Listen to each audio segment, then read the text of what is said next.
The world is a graveyard of good intentions. Look around you. The people who play by the rules, the ones who wait for permission, who believe that being good is enough to be rewarded. They are the ones who get devoured. They are the ones who work the hardest and receive the least. They are the ones who are betrayed, overlooked, and left behind. You have been told a lie, a beautiful, comforting lie. You were told that if you are honest, the world will be honest with you. That if you are kind, you will be treated with kindness. But deep down, in the part of your mind you don't talk about at dinner parties, you know the truth. You know that power doesn't care about your morality. It cares about your leverage. This video is not for the faint of heart. It is not for those who want to be comforted or told that everything will be okay if they just think positive. This is a wake-up call. I am going to show you how to dismantle the programming that has kept you weak. I am going to show you how to think like a prince. To think like a Machiavellian is not to become evil. That is a child's understanding of the philosophy. To think like a prince is to become effective. It is to look at the machinery of human nature, the greed, the fear, the envy, the ambition, and instead of being disgusted by it, you learn to operate it. You learn to move the levers. By the end of this audio, you will have a new operating system. You will understand why you have been losing battles you didn't even know you were fighting. You will learn how to build a reputation that shields you, how to use silence as a weapon, and how to neutralize threats before they ever surface. But be warned, there is a price for this clarity. Once you see the strings, you can never go back to the puppet show. Once you understand the mechanics of power, you lose the luxury of being naive. You will walk through the world seeing the hidden agendas in every handshake, the calculation behind every smile. If you are not ready for that solitude, stop this video now. Go back to sleep. But if you are tired of being a pawn in someone else's game, stay. Let's begin the surgery. Lesson 1. The death of idealism. The first step to thinking like a prince is the most painful. You must kill the idealist in you. Most people live in a hallucination. They live in the world of should. People should be grateful. My boss should notice my hard work. My partner should be loyal because I was loyal to him. To think like a prince, you must stop looking at the world through the lens of your own virtues. You must strip away the paint and look at the rotting wood underneath. Humans are driven by self-interest. That is the baseline. When someone helps you, they are helping themselves. When someone loves you, they are loving how you make them feel. When someone follows you, they are following the security or profit you provide. Accepting this doesn't make you bitter. It makes you free. When you stop expecting people to be saints, you stop being disappointed when they act like sinners. You stop being blindsided by betrayal because you factor it into your calculations. You realize that loyalty is not a character trait. It is a circumstantial agreement. As long as your interests align with theirs, they are loyal. The moment the wind changes, the agreement expires. Imagine you are in a burning building. A good person hopes the fire department arrives. A Machiavellian finds the exit. He doesn't hate the fire. He doesn't argue with the fire. He respects the fire for what it is, a destructive force, and he maneuvers around it. You must become a realist. Radical, brutal realism. When you look at your life, stop telling yourself the story you want to hear. If you are broke, it's not because the system is unfair. Even if it is, it's because you haven't learned how to extract value. If you are lonely, it's not because people are shallow. It's because you haven't mastered the art of attraction and value exchange. The idealist begs for a lighter load. The prince builds a stronger back. Drop the should. Look at the is. This is the foundation. Without this, you are building a castle on a swamp. You cannot navigate a terrain you refuse to see. Now that you see reality, you must decide what reality you show to others. Machiavelli famously said, "Everyone sees what you appear to be. Few experience what you really are." In the modern world, authenticity is marketed as a virtue. Just be yourself, they tell you. Be vulnerable. This is dangerous advice. It is bait. If you show the world your weaknesses, your insecurities, and your unfiltered thoughts, you are handing them the knife to cut you with. The prince understands that he is not a person to the public. He is a symbol. He is a projection. You must curate your avatar. This is not about lying. It is about selective revelation. You must appear to have the qualities that the world respects. You must appear competent. You must appear unshakable. You must appear to have moral fortitude, even if your private decisions are purely pragmatic. Why? Because humans judge with their eyes, not their hands. They believe the performance. Think of the most powerful people you know, not necessarily the loudest, but the ones who command the room. Do you know their deepest fears? Do you know what they cry about at 3 a.m? No. You see the suit, you see the posture, you hear the calm voice, you see the mask, and because the mask is strong, you trust them, you follow them. If a general walks onto the battlefield and starts weeping about how scared he is, the army collapses. His authenticity destroys his utility. He must wear the mask of courage so that others can borrow bravery from him. To think like a prince, you must separate your private self from your public persona. Your private self is for you and perhaps 1 or 2 people who have earned the right to see it. Your public persona is a tool for influence. Craft it. If you want them to feel comfort, you wear the mask of the listener. You nod. You make eye contact. You speak softly. You make them feel heard. If you want them to feel respect, you wear the mask of the architect. You speak less. You take up space. You delay your reactions. You make them wait. This is not fake. It is functional. It is social camouflage. Machiavelli advised that a ruler should appear merciful, faithful, humane, religious, and upright. But his mind should be flexible enough to be the opposite if the situation demands it. Consider the workplace. The person who gets promoted is rarely the one who works the hardest. It is the one who looks like a leader. It is the one who manages their reputation. The one who complains about the workload looks weak. The one who silently delegates and presents the finished project looks capable. Control the narrative. If you don't write your own story, your enemies will write it for you. And they will not write you as the hero. They will write you as the villain, or worse, the fool. Never let your guard down in public. Never bleed in shark-infested waters.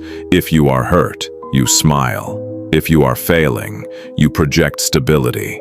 You fix the leak below the waterline, in the dark, where no one can see. On the surface, the ship sails smoothly. This is the discipline of the prince. The mask is heavy, yes, but it is better to wear a heavy mask than to have your face ripped off. Lesson 3. The lion and the fox. There are 2 ways to fight. One is with laws, the other is with force. The first is for men, the second is for beasts. But because laws are often insufficient, one must have recourse to the beast. Machiavelli uses the metaphor of the lion and the fox. The lion is strong. It can crush the wolf. It terrifies through sheer presence and power. The fox is cunning. It can spot the traps that the lion would step into. It maneuvers. It uses strategy. You cannot just be the lion.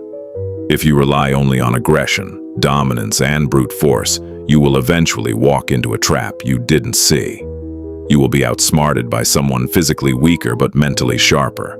You must be both. Thinking like a prince means knowing which tool to use. Most people have a default setting. Some are naturally aggressive. They yell, they intimidate. Others are naturally passive-aggressive. They plot, they gossip. The master has no default. The master assesses the threat. Is the problem a trap? Is someone trying to deceive you, trying to sign you into a bad contract, trying to ruin your reputation with rumors? Be the fox. Don't fight them with anger. Fight them with confusion. Feed them false information. Smile while you dismantle their plan. Let them think they are winning until the moment the trap snaps shut on their own leg. Is the problem a wolf? Is someone openly challenging your authority? Are they stealing from you right in front of your face? Be the lion. This is not the time for subtle games. This is the time for a display of absolute power.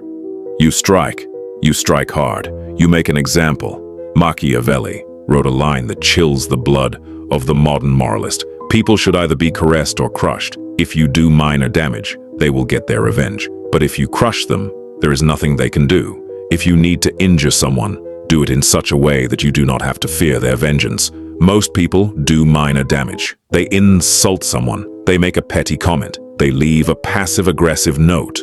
All this does is create an enemy who will wait for the chance to hurt you back. You have created resentment without removing the threat. The prince does not engage in petty conflicts. He ignores minor slights. That is the fox. But if a conflict is inevitable, if the war must be fought, he ends it. He destroys the enemy's ability to retaliate, caress or crush. Be the friend they love or the enemy they fear. Never be the annoyance they despise. Lesson 4. Emotional alchemy. We touched on this earlier, but now we must go deeper. The greatest enemy of the prince is not the usurper, not the assassin, not the rival kingdom. The greatest enemy is his own emotion. Emotions are biological algorithms designed for survival on the savannah, not for dominance in the boardroom. Anger makes you impulsive. Fear makes you hesitate. Love makes you blind. Envy makes you reckless. If I can trigger your emotion, I can control your action. If I can make you angry, I can make you make a mistake. If I can make you afraid, I can make you retreat. To think like a Machiavellian is to view your own emotions as external weather patterns. You feel the rain, but you are not the rain. You do not get wet. This is the state of the cold observer. When chaos erupts, when the crisis hits, the average person panics. Their pulse rises, their prefrontal cortex shuts down. They revert to animal instinct. The prince trains himself to do the opposite. When the pressure rises, he becomes colder, he becomes slower. Silence becomes his refuge. Imagine a negotiation. The other side is shouting, demanding, threatening. Their face is red. You sit perfectly still. You look them in the eye. You say nothing.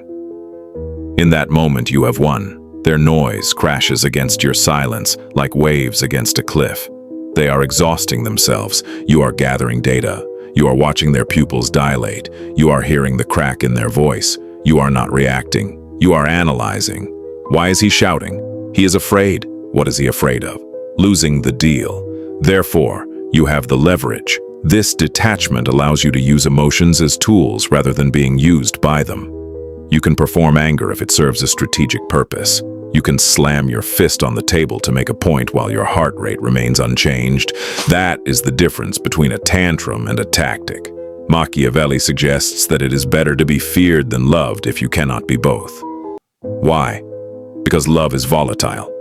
People fall in and out of love based on their own whims. Love is a bond of obligation, which men, being wretched creatures, break whenever it suits them. But fear is maintained by a dread of punishment that never fails. This sounds harsh, but look at reality. The boss, who tries to be everyone's best friend, gets walked over. He may be loved, but he is not respected. When the layoffs come, he is ignored.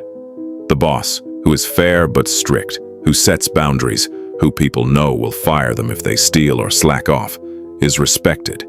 He is perhaps slightly feared, and because of that, the ship stays afloat. You don't need to be a tyrant. You just need to be capable of consequences. If people know you have teeth, you rarely have to bite. The threat is enough. But if you are toothless, if you are purely emotional, soft, and reactive, you will be chewed up. Practice the pause. When something triggers you, insert a 5-second gap before you respond. In that gap, the prince awakens. In that gap, you choose the response that benefits your long-term goal, not the response that satisfies your immediate urge.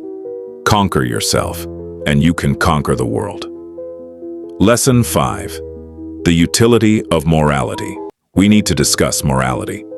We are raised to believe morality is absolute. Good is good, bad is bad. Machiavelli introduces a terrifying concept. Morality is relative to outcome. He judges a leader not by intentions but by results. If a ruler is kind and refuses to go to war but his hesitation allows invaders to slaughter his people, was he truly good?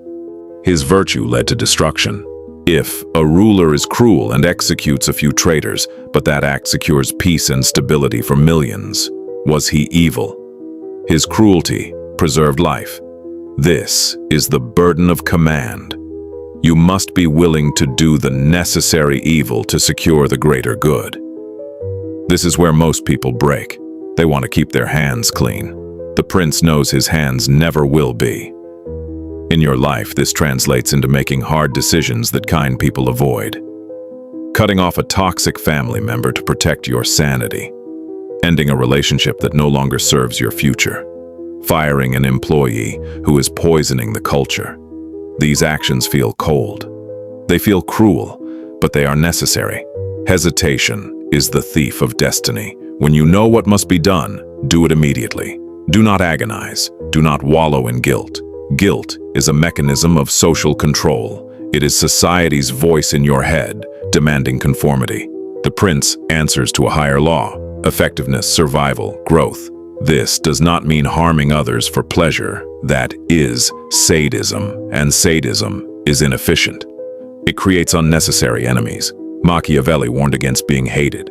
Being feared is useful. Being hated is dangerous. You avoid hatred by being logical, consistent, and restrained. Your cruelty must have purpose. If you punish, explain why. You violated the code. This is the consequence. People can accept harsh justice. They cannot accept chaos. Be predictable in your standards, unpredictable in your strategy. Morality is not a chain. It is a compass. Sometimes it points north, sometimes south. You go where survival demands. If you cling to a rigid moral code in a ruthless world, you are bringing a rule book to a knife fight. Lesson 6. The power of absence. Value is driven by scarcity. The more common something is, the less it is worth. This applies to gold, to diamonds, and to you. Most people are too available. They answer immediately. They say yes to everything. They pour their energy out endlessly. And because they are always there, they are taken for granted. Familiarity breeds contempt. If you want to be treated like a prince, you must master withdrawal. You must learn when to disappear. When you are always present, you become invisible. You become furniture. But when you leave, the dynamic shifts. Where did he go? What is he doing? Is he busy? Is he dangerous? Your absence creates mystery, and mystery creates power. Use this deliberately. In negotiation, be willing to walk away. The one who can leave holds the leverage. The one who needs the deal has already lost. In relationships, maintain your own life, your own pursuits. Do not merge completely. Keep part of yourself unreachable. In conversation, stop over-explaining. Weak people speak to fill silence. Strong people let silence do the work. The prince speaks only when necessary. He answers briefly. Then he stops. He waits. Silence makes others uncomfortable, and in that discomfort, they reveal themselves, their insecurities, their intentions, their weaknesses. You collect information. You reveal nothing. This economy of words signals confidence. It says, I do not need validation. I am comfortable in the void. Be rare. Do not be common. Make people earn your time. When you give attention, it is a reward. When you withdraw it, it is a consequence. You become the sun. When you shine, they feel warmth. When you hide, they feel cold. They will chase the warmth. But this power requires solitude. Most people cannot handle it. They need constant noise, constant reassurance. The prince is comfortable alone. These lessons are not comfortable. They were never meant to be. They strip away illusions. They offend the moral vanity of the weak. They demand responsibility, restraint, and solitude. Machiavelli was not teaching cruelty for its own sake. He was teaching survival in a world that punishes innocence and rewards clarity. Power is not evil. It is neutral. It magnifies what already exists within you. In the hands of the undisciplined, it becomes tyranny. In the hands of the self-controlled, it becomes order. The prince is not a villain. He's a realist. He understands that the world does not reward good intentions. It rewards effective action. If you choose this path, understand the cost. You will be misunderstood. You will be judged. You will be called cold, arrogant, or dangerous. That is the price of independence. But you will no longer be controlled by emotion. You will no longer be manipulated by guilt. You will no longer be trapped by other people's expectations. You will move deliberately. You will speak intentionally. You will act with purpose. You will not seek permission. You will not beg for approval. You will build. You will protect. You will endure. This is not the path of the many. It is the path of the prince.